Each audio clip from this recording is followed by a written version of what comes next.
सर्वे विअर्हन्ता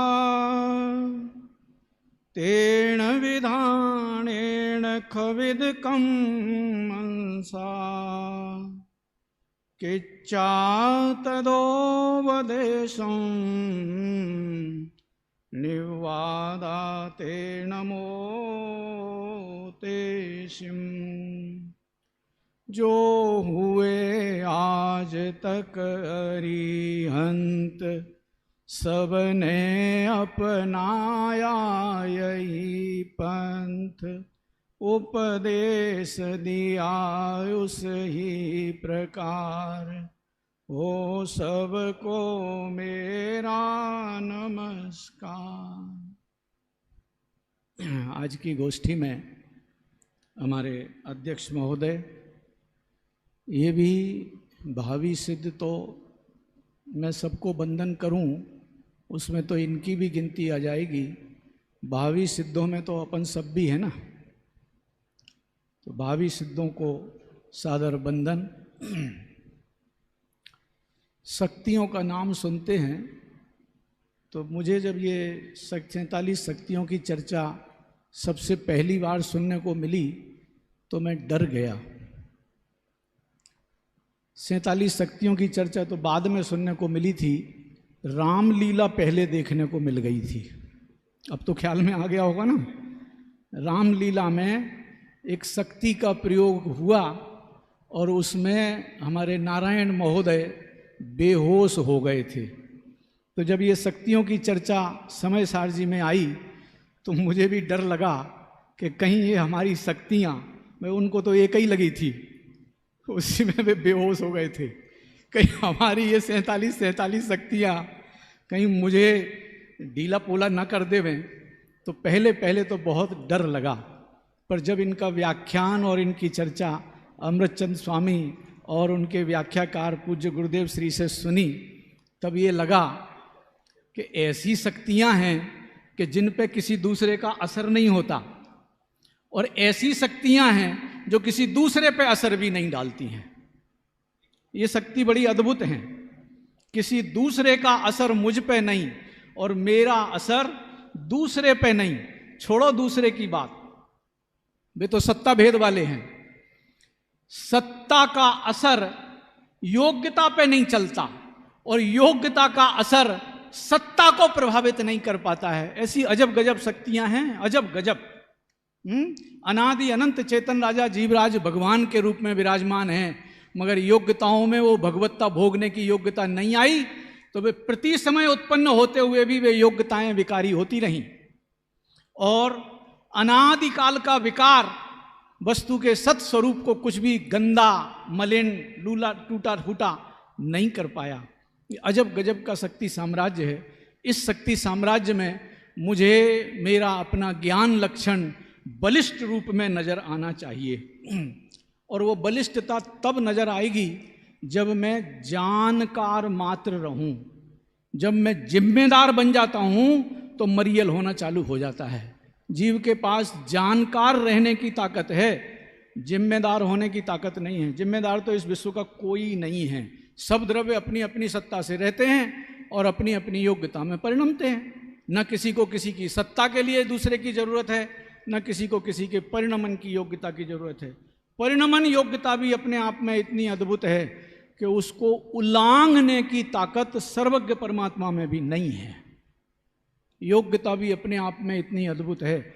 योग्यता हुए बिना रहती नहीं, और सत्ता उसके होने पर भी उस योग्यता से प्रभावित होता नहीं, क्योंकि सत्ता रहती है और योग्यता होती है। होना और रहना, यदि अपन ने थोड़ी सी व्याकरण पढ़ी हो तो अस धातु से अस्ति, स्तः, संति बनते हैं। इसमें सत्ता का साम्राज्य दिखाया जाता है। और भू धातु से भवती, भवता, भवंती बनते हैं, या अभवत, अभवताम, अभवन बनते हैं, या भविष्यति, भविष्यताम, भविष्यंती बनते हैं। तो ये सब के सब रूप अवस्था का होना बताते हैं। ये हमारी जो क्रमबद्ध पर्याय संबंधी 47 शक्तियों में मुख्य शक्तियां हैं, वो 33 नंबर की शक्ति से लेके 38 नंबर की शक्तियों तक की जो 6 शक्तियां हैं, उनकी चर्चा क्रमबद्ध के संबंध में बहुत फिट बैठती है। वस्तु है, बिना परिणाम के वस्तु कभी रहती नहीं है। परिणाम है, बिना वस्तु के परिणाम होते नहीं हैं। वस्तु का रहना और परिणामों का होना। अब इन परिणामों का जो होना है वो कितना गजब है। कोई भी समय ऐसा नहीं होता है अनादिकाल से अनंत काल तक कि जिस समय परिणाम न हो। इसलिए डर छोड़ दो कि अभी जो परिणाम आया है यदि चला जाएगा तो मेरा क्या होगा। कोई घबराने की जरूरत नहीं है। अगले समय भी वर्तमान परिणाम आ ही रहा है और वर्तमान परिणाम सहित वस्तु सदैव ही रहती है। भले वो परिणाम वर्तमान वाला अगले समय में भूत हो जाएगा, पिछले समय में वो भावी था, मगर वस्तु में वर्तमान रूप में परिणाम रहता ही रहता है। ये भाव शक्ति बताती है। अभाव शक्ति हमसे कहती है कि आया हुआ जो परिणाम है ना, ये अगले समय में नहीं रहेगा। यदि गुस्सा आ गया है तो घबराने की जरूरत नहीं है। ये गुस्सा भी रहने वाली चीज नहीं है। लालचंद भाई को यदि सुना हो ख्याल से, बम्बई की घटना है। बम्बई में स्वाध्याय के लिए गए थे, मैं भी भाग्य से उस सभा में था। तो उन्होंने एक मनोरंजन के रूप में सामने रखी थी बात, देखो भैया मुझे छेड़ना नहीं, मुझे गुस्सा आ जाता है। मुझे छेड़ना नहीं, मुझे गुस्सा आ जाता है, आ जाता है। तुम नहीं माने ना, तुम नहीं माने ना, तो क्या हुआ? मुझे गुस्सा आ गया। अरे जाता थोड़ी, आ गया। अब वो गुस्सा जो आ जाता है और आ गया, उस समय मैं क्या हूं? आ जाता है उस समय भी मैं मौजूद हूं, और जब वो आके चला जाता है तो ऐसे विकारी परिणाम भले अनादिकाल से अनंत हो लिए, घबराने की जरूरत नहीं है। अनादिकाल का विकार अनंत काल नहीं खाता। श्रीमद् राजचंद्र जी का अपन उसमें आत्मसिद्धि शास्त्र में एक छंद पढ़ते हैं, कोटि वर्ष नु स्वप्नपण, कोटि वर्ष नु स्वप्नपण जागृत थता समाय।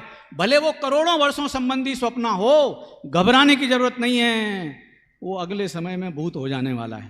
तो कौन वर्तमान भूतों की चिंता में मरे, क्योंकि जो भूतों को याद करते हैं वे तो सदैव भूत बनते हैं।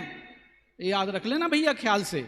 जो भूतों की और भविष्यों की चिंता करते हैं वे सब के सब अपने वर्तमान को भूत बना डालते हैं।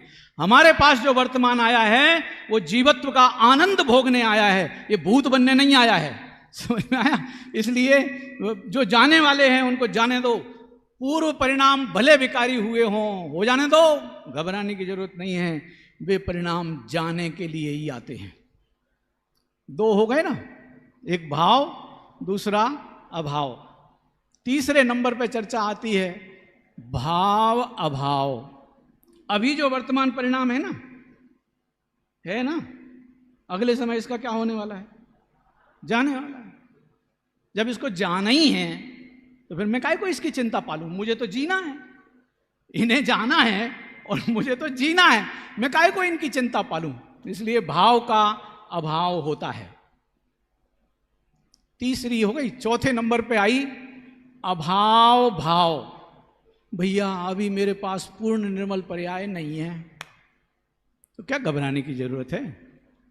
जो परिणाम जिस जीव में, जिस वस्तु में जो होने योग्य है, वो होने योग्य परिणाम भले वो वर्तमान में नहीं है। टाइम हो गया क्या? 2 मिनट, बस 2 ही शक्तियां रह गई, चिंता। असल में मैं उस गुरु का चेला हूं कि जिसको 1 मिनट की बात को 3 घंटे में परोसना और 3 घंटे की बात को 2 मिनट में रख देना, वो भी हमारे गुरु ने हमें सब सिखाया है। अब यदि हम भूल भाल जाएं तो ये हमारी अभद्रता होगी। शिक्षा तो हमको वो मिली है। अभाव भाव जो अभी नहीं आई है और होने योग्य है, होने योग्य है ना, तो अभी नहीं हुई है। होने योग्य जो अभी नहीं है, घबराने की जरूरत नहीं है, उसका वर्तमानकरण होने ही वाला है। केवल ज्ञान यदि अभी नहीं है तो ज्ञान में ही से तो केवल ज्ञान आएगा, कोई जड़ में से थोड़ी केवल ज्ञान आ जाएगा। इसलिए केवल ज्ञान के लिए भी पूरी तरह तैयारी, आ जाओ, केवल ज्ञान भी आ जाओ। चिंता क्या है? केवल ज्ञान नहीं है तो भी ज्ञान मौजूद है, और केवल ज्ञान आ जाएगा तब भी ज्ञान तो पूरा का पूरा उतना ही का उतना रहने वाला है। अजब गजब सामर्थ्य वस्तु की और उसकी योग्यताओं की। अभाव भाव शक्ति कहती है, यही है ना चौथी, अभाव भाव शक्ति कहती है कि जो अवस्था अभी वर्तमान में नहीं है, होने योग्य है, वो अगले समय में होती ही होती है। अभाव भाव शक्ति। पांचवी शक्ति आई भाव भाव। भैया होने योग्य तो होता है, जो होने योग्य है वही तो होगा। जीव में से जड़ता की परिणति थोड़ी आ जाएगी, जीव में से परिणति आएगी तो चेतनता की आएगी ना, तो होने योग्य ही होता है। ये पांचवी शक्ति भाव भाव। और इस प्रकरण की अंतिम शक्ति अभाव अभाव। जो नहीं होने योग्य है वो नहीं होता है। मुझ में जड़ता कभी आने योग्य नहीं है तो अनंत काल में कभी जड़ होने वाला नहीं हूं। ये परिणमन की ऐसी स्वतंत्रता और सुनिश्चितता जानकर उस परिणमन में कुछ भी हस्तक्षेप करने का परिणाम हमारा ना हो।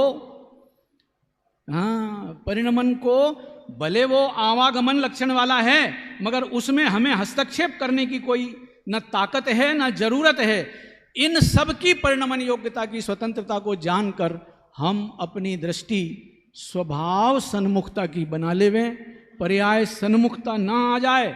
यदि पर्याय के ही मात्र की सन्मुखता रही आई तो भले हम शक्तियों का साम्राज्य पढ़ लेंगे, मगर वो शक्ति साम्राज्य से वस्तु की प्रसिद्धि होने वाली नहीं है। वस्तु की प्रसिद्धि के लिए इन्हीं परिणामों की सुव्यवस्थितता, सुनिश्चितता, सुक्रम सहित मैं इनके सुनिश्चित क्रमिकता के काल में अपने अनंत चैतन्य वैभव के साथ इन सब के परिवर्तन मात्र से अप्रभावित अपरिवर्तित वस्तु रूप में रहता हूँ।